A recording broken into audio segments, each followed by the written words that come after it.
अस्सलाम वालेकुम। मेरा नाम जावेद मुस्तफ़ा है। वेलकम टू मार्टिन डॉ मैड टॉक्स। आज हम जिस मौजू पे बात करेंगे वो बहुत अहमियत का हामिल है। हमारे साथ मौजूद हैं माहिर पीडियाट्रिशियन डॉक्टर वसीम जमालवी। आप असिस्टेंट प्रोफेसर डॉ medical university civil hospital Karachi हैं और treasurer Pakistan paediatric association Sindh. Welcome to the show doctor साहब। अस्सलाम वालेकुम। क्या हाल है आपके? जी अल्लाह का शुक्र है। डॉक्टर साहब, आज हमारा मौजू है कोविड-19 और बच्चों की सेहत। इस हवाले से मैं सवाल करना चाहूँगा कि आम तासुर ये है कि कोविड-19 बच्चों को असर नहीं कर रहा, तो क्या बच्चे कोविड-19 का शिकार हो सकते हैं? देखिए, बहुत अच्छा सवाल है। इस वक्त जो जनरल पॉपुलेशन में एक हैरास फैला हुआ है, एक खौफ की अलामत है कोरोना का लफ्ज़, कि ये एक खौफ की अलामत है। सबसे पहले तो हमें ये समझना चाहिए कि ये वायरस क्या होता है, पहली बात। फिर उसमें कोरोना क्या है, दूसरी बात। और फिर उसमें कोविड क्या है, कोविड-19, तीसरी बात। वायरस एक ऐसा समझ लें आपकी चीज़ है, तकलीफ़देह चीज़ है इंसान के लिए, जो कि जब जिस्म में जाता है, जिसकी अपनी कोई हयात नहीं होती है, लेकिन जब उसको कोई होस्ट सेल मिलता है तो फिर वो उसके अंदर जाता है। होस्ट मतलब ये कि किसी इंसान के या जानवर के जिस्म में जब वो दाखिल होता है, दाखिल होने के बाद फिर वो उसके सेल में जाता है और फिर वहाँ वो मल्टीप्लाई करता है, और मल्टीप्लाई करने के बाद वो बार बार बढ़ता चला जाता है और फिर अल्टीमेटली उसका जो डिस्ट्रक्शन है बॉडी के अंदर वो उसको करता है। बिल्कुल सही बात है। इस वक्त पूरी दुनिया इसमें फंसी हुई है और हर शख्स जो है वो ये देख रहा है कि ये क्या चीज़ है, कि एक ऐसा छुपा दुश्मन है जो कि किस वक्त कहाँ से हमला कर ले हम नहीं समझ सकते। दूसरी बात ये कि इसमें कोरोना क्या है।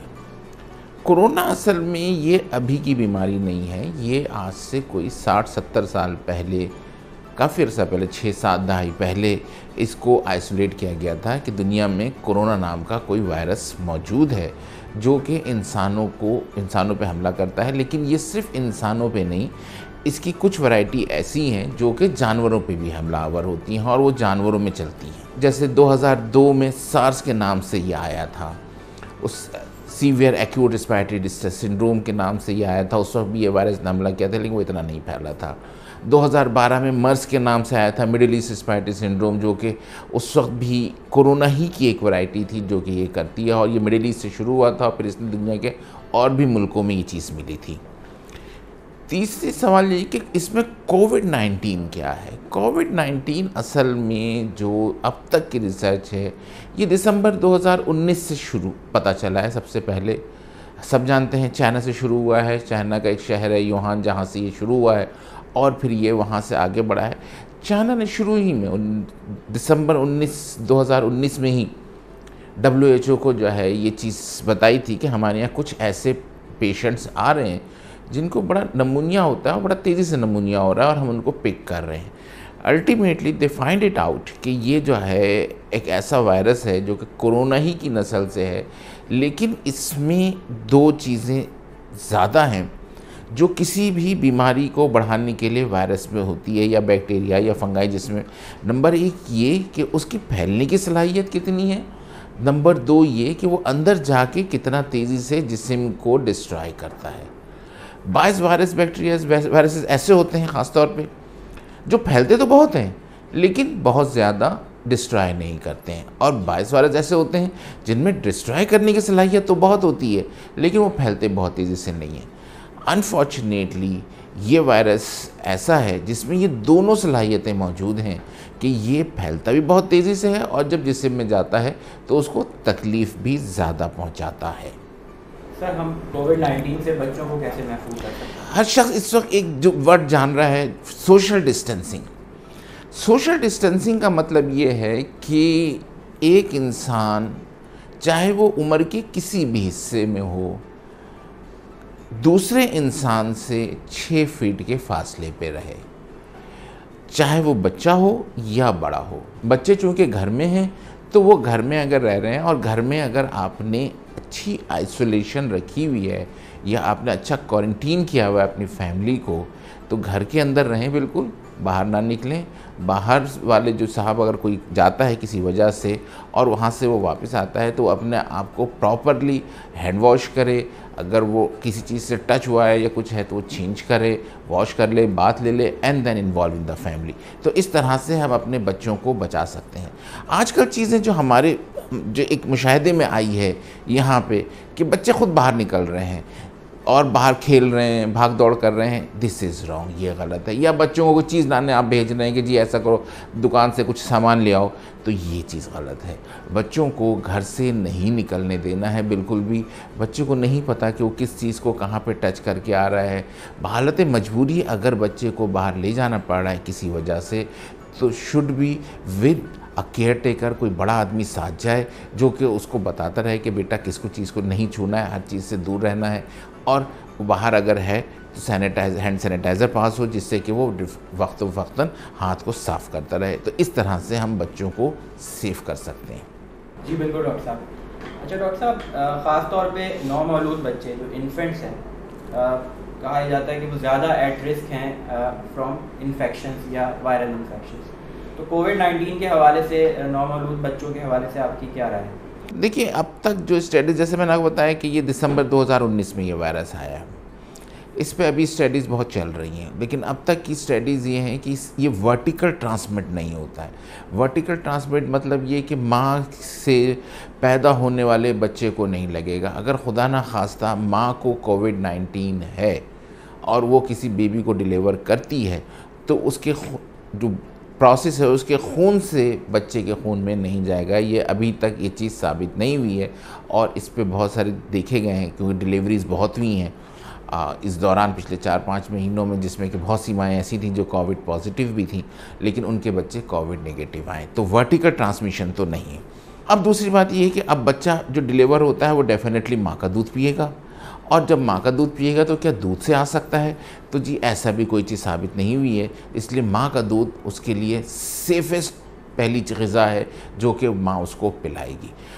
तीसरी चीज़ ये है कि हाँ, अगर माँ को कोविड है, कोविड-19 कोरोना वायरस पॉजिटिव है माँ, तो क्या वो बच्चे को हैंडल करे? क्योंकि ये सोशल डिस्टेंसिंग में तो नहीं आएगी ये चीज़ कि माँ उसको गोद में भी लेगी। तो यस, वो माँ उस बच्चे को दूध पिला सकती है, लेकिन प्रॉपर केयर के साथ कि उस बच्चे को प्रॉपरली केयर किया जाए, उसको जो है प्रॉपरली ड्रेस्ड किया जाए, माँ से टच की सूरत में इस तरह से उसको रैप रखा जाए कि वो सिर्फ फीड ले और वो लेके फीड ले और उसको वॉश कर दिया जाए। तो ऐसा नहीं है। माँ का दूध देने पे भी बहुत सारी स्टडीज़ हुई हैं जो कि ये साबित कर रही हैं कि उससे भी नहीं है, तो माँ का दूध भी पिला सकते हैं। हाँ, जहाँ तक एक जनरल हाई रिस्क बात है कि जो न्यूनेट होते हैं उनकी इम्यूनिटी चूँकि कम होती है, वो एक तरह से सो कॉल्ड स्ट्राइल बच्चे होते हैं, तो उनके अंदर ये चांसेस का बहुत ज़्यादा होते हैं कि वो इन्फेक्शन पिक कर लें। लेकिन अभी तक डिफरेंट स्टडीज़ इस चीज़ को साबित कर रही हैं कि न्यूनेट में ये इन्फेक्शन बहुत ज़्यादा नहीं है इफ़ फ्रॉम द मदर। जी बिल्कुल डॉक्टर साहब।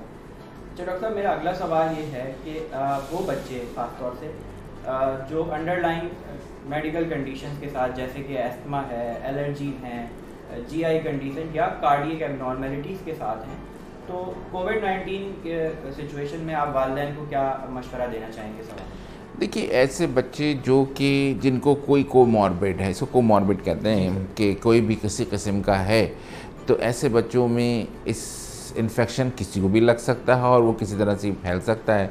लेकिन ऐसी सिचुएशन में उन बच्चों का ख्याल हमें ज़्यादा रखना है और उनको जो है ऐसी चीज़ों से ज़्यादा हमें क्वारंटीन करना है। देखिए, पहले तो एक ये चीज़ समझ लीजिए कि क्वारंटीन क्या है और आइसोलेशन क्या है। ठीक है, क्वारंटीन वो चीज़ है कि जिसमें कि हम एक ऐसे इंसान को एक तरफ कोने में कर देते हैं जिसको कि किसी किस्म की बीमारी नहीं होती है, उसको हम दुनिया से हटा देते हैं कि जी आपसे कोई कांटेक्ट नहीं रहेगा। ठीक है, लेकिन अगर किसी को खुदा ना खास्ता पॉजिटिव आ जाता है तो फिर वो उसको हम आइसोलेट करते हैं।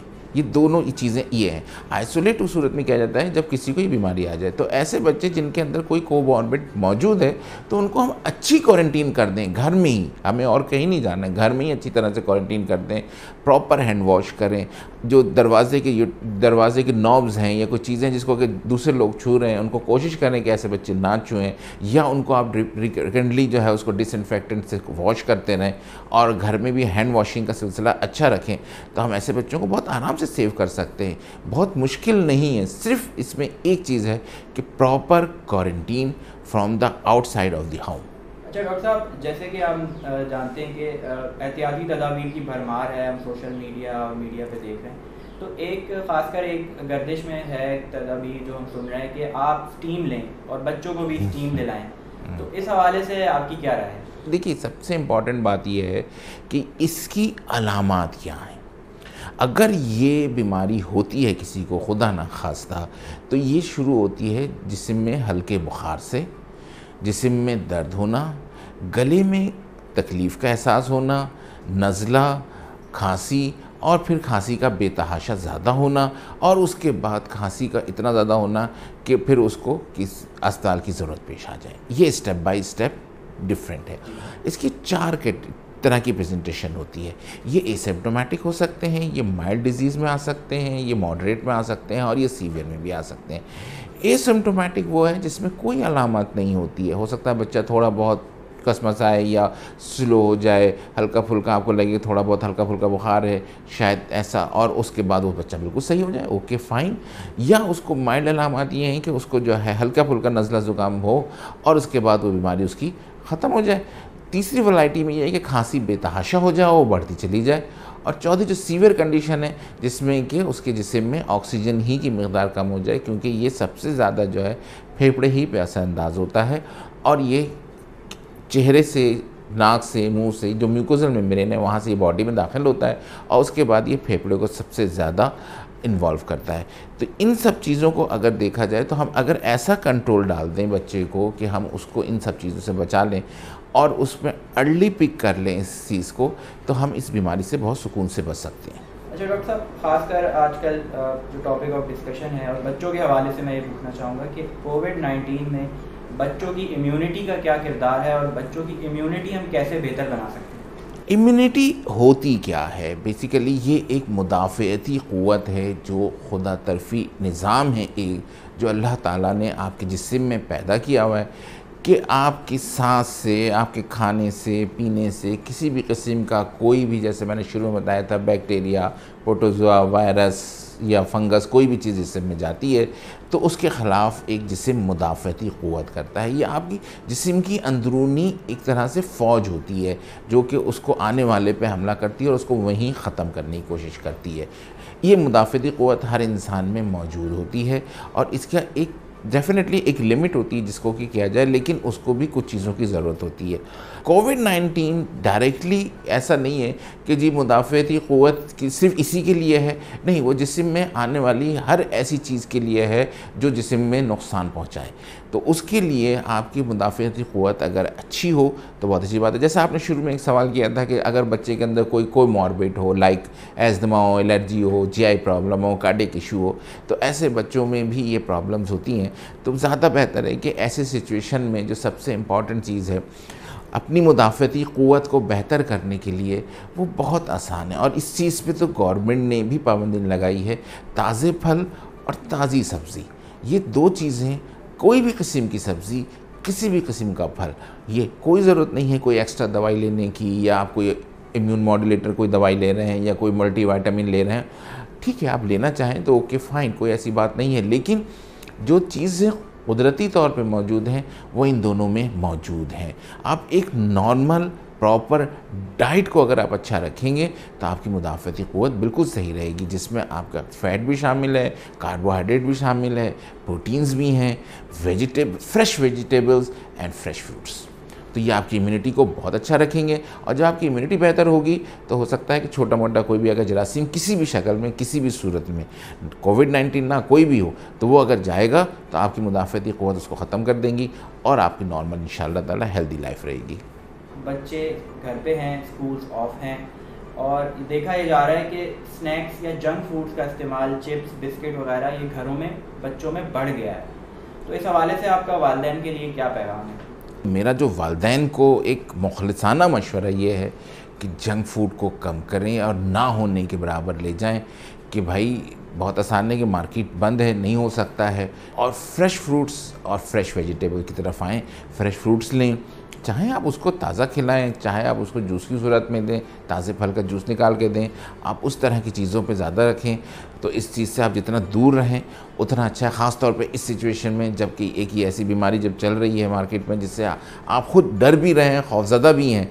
तो उससे बचने का सबसे अच्छा तरीका ये है कि जंक फूड से हटें, सोशल डिस्टेंसिंग, हैंड वॉशिंग और fresh fruits and fresh vegetable का इस्तेमाल ज़्यादा कर दें। बिल्कुल सही डॉक्टर साहब। अच्छा डॉक्टर साहब, खुदा ना खास्ता अगर किसी बच्चे में अलामात ज़ाहिर हों और फिर टेस्ट कराया जाए कोविड-19 पॉजिटिव आ जाए, तो ऐसी सिचुएशन में कैसे मैनेज किया जाए और वालिदैन के लिए क्या मशवरा है? मैंने आपको शुरू में भी देखिए बताया था कि क्वारंटीन से हम आइसोलेशन की तरफ चले जाएंगे।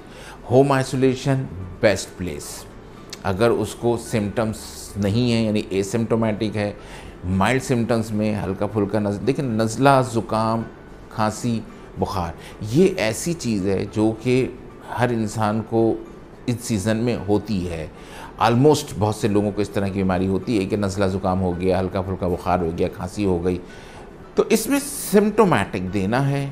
ऐसी सिचुएशन में आप सिर्फ बुखार का शरबत उसको, या बुखार की बच्चा गोली खा सकता है, बड़ा है तो गोली देंगे, उसको रिलीफ रखेंगे, अच्छी हेल्दी डाइट देंगे और आइसोलेट रखेंगे। ऐसे कमरे में रखेंगे जिसमें कि घर का कोई दूसरा फ़र्द ना जाए, वहाँ उस कमरे में फ्रेश एयर का इंतज़ाम हो। अगर उसका अटैच बाथ हो या ऐसा बाथरूम हो जिसमें किसी वो बच्चा जा रहा हो तो बहुत अच्छी बात है, और उसको जो है आइसोलेट कर देंगे। लेकिन अगर बच्चा और छोटा है जो कि जिसको कि किसी केयर टेकर की ज़रूरत है तो डेफ़िनेटली फिर उस सूरत में केयर टेकर उसकी हेल्प करेगा, घर का कोई भी जो होगा वो हेल्प करेगा। कि देखिए बच्चे को अगर बीमारी हो गई है तो इसका मतलब ये नहीं है कि खुदा ना खास्ता वो ज़्यादा हो जाए। बच्चों में अब तक जो देखा गया है वो ये कि बच्चों में ये बीमारी हुई तो है, बहुत ज़्यादा नहीं हुई है लेकिन हो रही है, ऐसा नहीं है कि नहीं है। लेकिन बहुत अच्छी चीज़ ये देखी गई है कि इससे बच्चों में खुदा ना खास्ता ज़्यादा मॉर्टेलिटी नहीं है या मॉर्बिडिटी भी ज़्यादा नहीं है। हल्की फुल्की अलामात से ज़्यादातर बच्चे जो हैं वापस आ जाते हैं और नॉर्मल रूटीन लाइफ में आ जाते हैं। अच्छा डॉक्टर साहब, प्रोग्राम के इख्तिताम की तरफ जाने से पहले कुछ दो इम्पॉर्टेंट सवालात ये कि लॉकडाउन सिचुएशन है, बच्चे घर में हैं, टीवी, मोबाइल, गेम्स, ये इनका यूजेज ज़्यादा हो गया है, फिज़िकल एक्टिविटी कम है, तो ऐसी सूरत हाल में वालिदैन के लिए क्या मशवरा है? बहुत अच्छा सवाल है। इस वक्त के लॉकडाउन में बच्चे घर में हैं, बाहर नहीं निकल सकते और आप निकलने भी नहीं देंगे, और ये बहुत अच्छी बात है नहीं निकलने देंगे। तो घर में ही थोड़ा बहुत अगर ऐसी स्पेस है जैसे फ़िज़िकल एक्टिविटी थोड़ी बहुत हो सकती है तो आप कोशिश करें कि उस फिज़िकल एक्टिविटी को थोड़ा सा इन्हांस करें, जितना बढ़ा सकते हैं वो आप करें। मोबाइल और टेलीविज़न वगैरह जो है इनका इस्तेमाल लिमिटेड कर दें। हालांकि ऐसा करना है बहुत मुश्किल काम, क्योंकि जहां बच्चे को मौका मिलता है वो इन्हीं दो चीज़ों पे आजकल भाग रहे हैं। इवन ये कि लॉकडाउन सिचुएशन ना भी हो तो भी हमारे यहाँ ये देखा गया है कि ऐसा है, लेकिन इसका इस्तेमाल हमारे यहाँ दूसरी बीमारियों की तरफ लेके जा रहा है। जैसे इसके इस्तेमाल से और जंक फूड के इस्तेमाल से हमारे यहाँ जो है ओबेसिटी का जो है चांसेस ज़्यादा हो रहे हैं। तो इसलिए अगर इसको एक टाइम पीरियड कर दिया जाए कि जी इस टाइम से इस टाइम तक आपको जो है सिर्फ मीडिया का इस्तेमाल, ये टीवी का या मोबाइल का इस्तेमाल करने की इजाज़त है, तो ये बहुत बेहतर है उनके लिए भी और बच्चों के लिए भी और फैमिली के लिए भी, और आगे फ्यूचर में भी इंशाअल्लाह ताला ये वक्त निकल जाएगा और बहुत सेफली अल्लाह करे निकल जाए इंशाअल्लाह ताला। लेकिन आगे आने वाला वक्त जो होगा वो उसमें फिर ऐसा ना हो कि आपके बच्चे को जो है कुछ दूसरा मसला हो जाए, लाइक मुस्तकिल देखने की वजह से उसको जो है एक ही जगह बैठने से उसके हाजमे का इशू हो, उसके वज़न बढ़ जाए। तो इन चीज़ों को भी कंट्रोल करना है, तो इन चीज़ों पे भी नज़र रखिए और थोड़ा सा फिज़िकल एक्टिविटी जितना मैक्सिमम आप घर में कर सकते हैं जो कि आपके लिए भी तकलीफ़ देना हो और घर के लिए भी ना हो, तो ऐसी चीज़ों पे ज़्यादा ख्याल कीजिए, वो करें। और इसको कट शॉर्ट करें कि आपका जो मोबाइल का इस्तेमाल है और टीवी का इस्तेमाल है एक लिमिटेड टाइम में हो। अच्छा डॉक्टर साहब, बहुत से लोग तो एहतियात कर रहे हैं, लेकिन अभी भी ये देखा जा रहा है कि बहुत से लोग सेल्फ सोशल डिस्टेंसिंग को और सेल्फ क्वारंटीन आइसोलेशन को नज़रअंदाज कर रहे हैं, और आप बच्चे जो हैं बाहर गलियों में खेलते हुए नज़र आ रहे हैं और एक जगह इकट्ठे हो रहे हैं, बाहर निकल रहे हैं। तो इस हवाले से आपका वालिदैन के लिए क्या पैगाम है? ये सही नहीं है, इसको बहुत ज़्यादा कंट्रोल करना होगा। इसको जितना ज़्यादा आप कंट्रोल करेंगे, सेल्फ़ क्वारंटीन को जितना आप बढ़ाएंगे, आप बच्चों को जितना समझाएंगे, जितना अंदर रखेंगे, उतनी जल्दी ये बीमारी ख़त्म हो जाएगी। तो कोशिश करनी है कि बच्चों को बाहर ना निकालें, आप बिल्कुल अंदर अपने पास क्वारंटीन रखें। अगर वो बच्चा रहेगा तो ये अगर ये किसी सतह पे मौजूद है तो वो अपनी एक लाइफ टाइम है उसका, उतने टाइम गुजार के ये ख़त्म हो जाएगा। तो अगर हम अच्छी क्वारंटीन कर लें तो ये बीमारी, जो कहने वाला वर्ड है कि अपनी मौत आप मर जाएगा, तो ये ख़त्म हो जाएगा। लेकिन अगर ये एक जगह से दूसरी जगह चलता रहा तो ये बीमारी तेज़ चले या हल्के चले, चलती रहेगी। अभी तक ये देखा गया है कि उमूमन जो नज़ला ज़ुकाम खांसी की अलामात हैं ये ठंडे मौसम में ज़्यादा होती हैं, ठीक है। तो अभी और हमारे यहाँ का मौसम गर्म हो रहा है और लोगों के अंदर एक चीज़ ये भी डेवलप हो रही है, आपके इस सवाल से ही मैं ऐड करता जाऊँगा, सोशल मीडिया पे चल रहा है कि जी गर्म मौसम आ गया है कराची में या पाकिस्तान में, तो मौसम गर्म हो गया है बहुत सी जगहों पर, तो ये ख़त्म हो जाएगा। तो ऐसा नहीं है।